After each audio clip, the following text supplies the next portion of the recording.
Assalamualaikum warahmatullahi wabarakatuh. Innal hamdalillah wassalatu wassalamu ala Rasulillah amma ba'da. Kaum muslimin muslimat yang dimuliakan oleh Allah, marilah kita memanjatkan puja dan puji syukur kehadirat Allah Subhanahu wa taala. Karena sampai dengan detik ini kita masih diberi kenikmatan yang amat besar, antara lain berupa kenikmatan sehat, nikmat akal, dan yang lebih besar lagi adalah nikmat iman dan Islam. Oleh karena itu, saya mengajak kepada kita semua, khususnya kepada diri saya, marilah kita meningkatkan keimanan kita kepada Allah Subhanahu wa ta'ala. Kaum muslimin muslimat yang dimuliakan oleh Allah, sebagaimana kita pahami bersama bahwasanya Allah Subhanahu wa ta'ala memerintahkan kepada kita semua untuk tetap beriman kepada Allah, untuk senantiasa menjaga iman kita kepada Allah Subhanahu wa ta'ala. Di dalam surat An-Nisa ayat 136,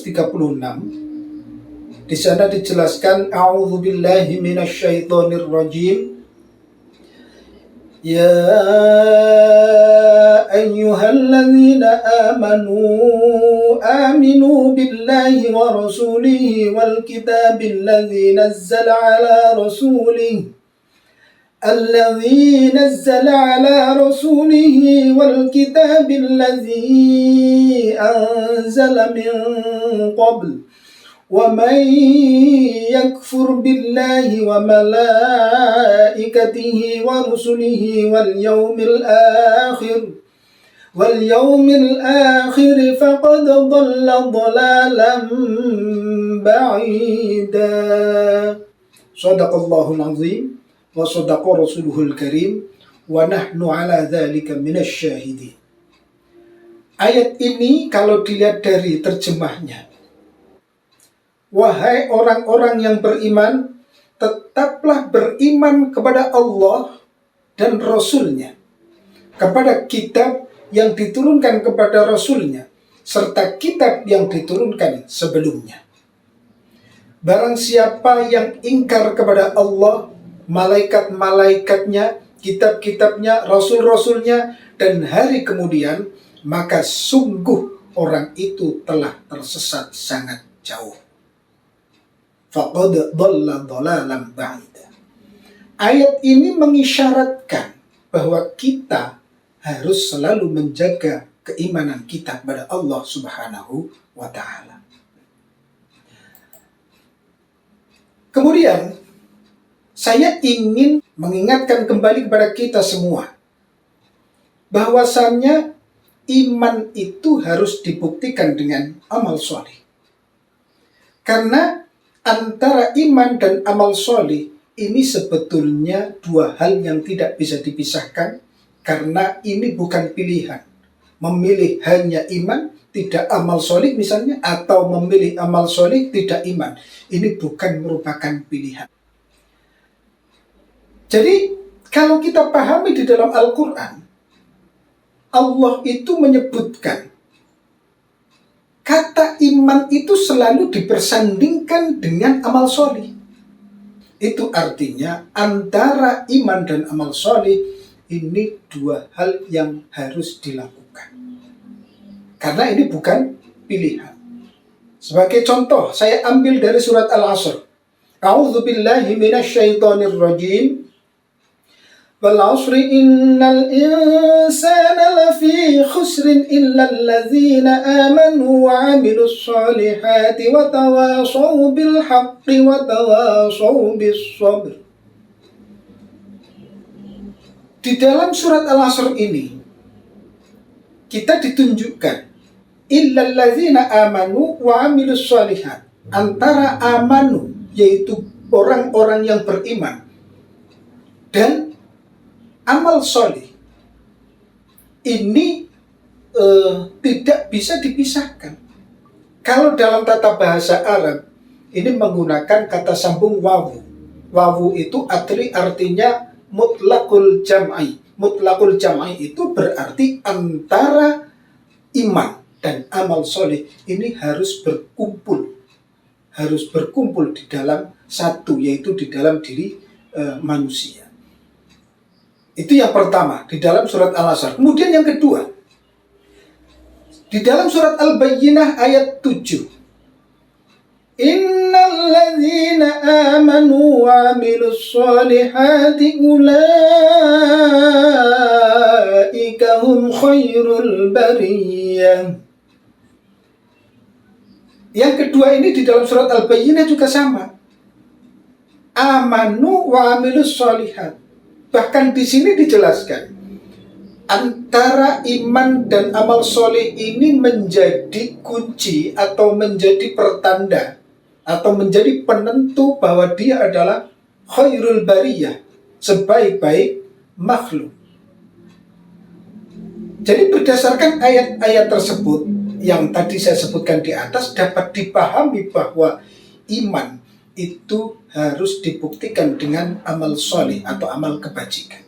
Atau antara iman dan amal soleh ini dua hal yang harus menyatu. Nah, amal soleh itu merupakan bagian dari ibadah kepada Allah Subhanahu wa Ta'ala.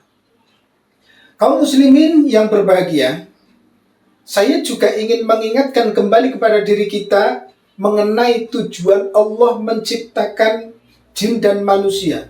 Allah menciptakan kita itu tujuannya apa? Di sana bisa kita lihat di dalam surat Az-Zariyat ayat 56. A'udzu billahi minasyaitonir rajim. Wa ma khalaqtul jinna wal insa illa liya'budun. Ini sebuah ayat yang sangat populer.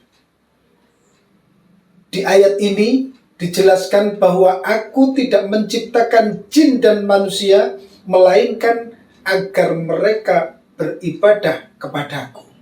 Berarti tujuan dari penciptaan kita dan jin adalah hanya untuk beribadah kepada Allah.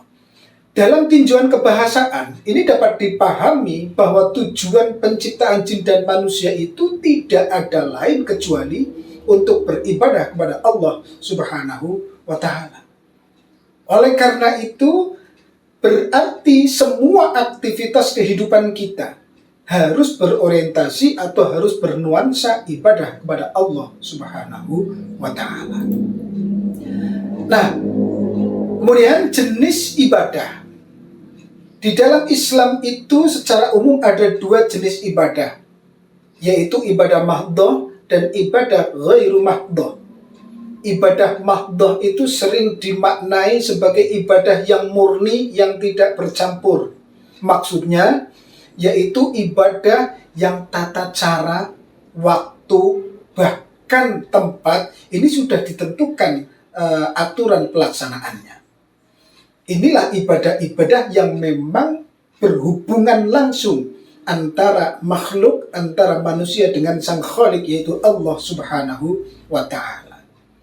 Nah, ibadah yang masuk dalam kategori ini yaitu sholat, kemudian zakat, kemudian puasa, haji, dan lain sebagainya. Yang kedua adalah ibadah ghairu mahdhah. Apa itu ibadah ghairu mahdhah? Ibadah ghairu mahdhah itu segala amalan yang baik atau amal sholih, amalan yang sholih yang diizinkan oleh Allah Subhanahu wa Ta'ala, yang dalam pelaksanaannya dilandasi atau dilandaskan dengan niat untuk mencari ridho Allah, mencari pahala dari Allah Subhanahu wa Ta'ala. Ibadah ini memang bukan berupa amalan ritual tertentu yang berhubungan langsung dengan Allah, tapi berupa aktivitas yang berhubungan dengan sesama manusia atau yang disebut dengan hablum minan nas. Termasuk juga hubungan antar sesama. Namun, walaupun aktivitas-aktivitasnya ini berhubungan dengan sesama manusia, dengan alam dan seterusnya, namun sebetulnya juga ada hubungan dengan Allah. maka sering disebut dengan hablum minallah wa hablum minannas. Itulah ibadah ghairu mahdhah. Namun kata ibadah ini, kalau kita selama ini mendengar kata ibadah yang berkembang dan dipahami umumnya oleh masyarakat, yaitu ibadah yang dalam arti ibadah mahdhah.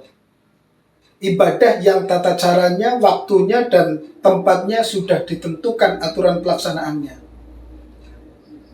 Nah, ketentuan atau tata cara ibadah tersebut ini ditetapkan oleh syariat, yang tentu sumbernya adalah Al-Quran dan hadis.